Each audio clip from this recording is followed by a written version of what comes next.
शासनाचं देऊ की अंगणवाड्यांच्या बांधकामासाठी त्यांनी प्रायोरिटी द्यावी। THRच्या संदर्भामध्ये ज्या सूचना आपण दोघांनी उपस्थित केल्या, म्हणजे आणखीन 2 सदस्यांनी सुद्धा मला वाटतं राठोडजींनी सुद्धा, सन्मान्य सदस्य महोदयांनी उपस्थित केल्या, चित्रताईंनी सुद्धा केल्या।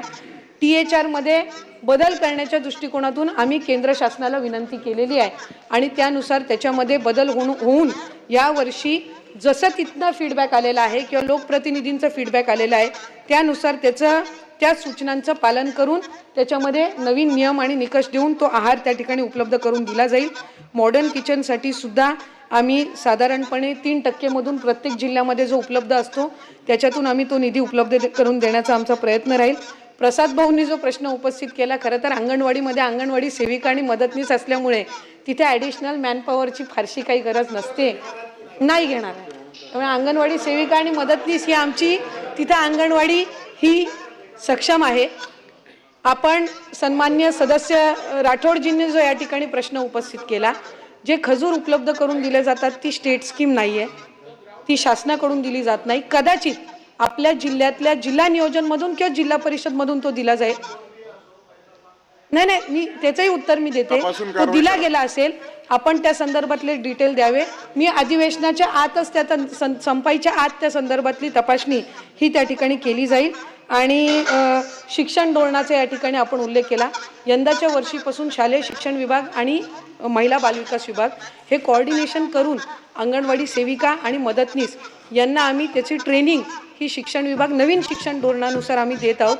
दुसरी एक महत्त्वपूर्ण याच्यामध्ये आम्ही जो पाऊल उचललेला आहे की नवीन होणाऱ्या अंगणवाड्या या आम्ही जिल्हा परिषदेच्या जवळ, ह्या आम्ही जिल्हा परिषदेच्या शाळेच्या जवळ त्याचं बांधकाम करावं, म्हणजे तीच मुलं ही जिल्हा परिषदच्या शाळेत जाणारी असतात।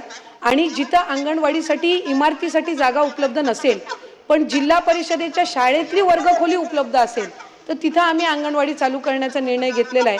म्हणजे तीच मुलं साधारणपणे अंगणवाडीची जिल्हा परिषदच्या शाळेत जात असतात, त्याच्यामुळे त्यांना त्या प्रिमाइसमध्ये त्यांचा वावर हा त्या ठिकाणी होईल।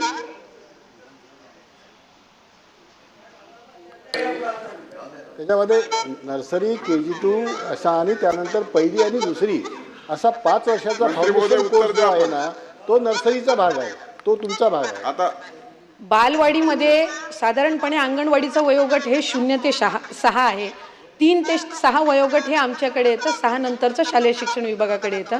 म्हणून ह्या एज्युकेशन पॉलिसीच्या संदर्भामध्ये त्यांच्यासोबत समन्वय साधून अभ्यासक्रम सुद्धा यंदाच्या वर्षीपासून त्या पद्धतीनं राबवण्यात येणार आहे। आणि त्याच्यानंतर आमच्या अमोल मेटकरीजींनी जो प्रश्न उपस्थित केलेला आहे, खरं तर या सगळ्या संदर्भातला म्हणजे आपण THR आणि इतर काही या आणि स्मार्टच्या संदर्भातला आपण रिव्ह्यू घेऊन सर्वे घेऊन काही करण्यात येईल का, तर त्याचं उत्तर आधीसुद्धा मी दिलेलं आहे की सर्वे करून त्याच्यामध्ये काय सुधारणा करायच्या असतील तर त्या पद्धतीनं त्या सर्वे रिपोर्टनुसार करण्यात येतील। प्रश्न क्रमांक 4, 7,000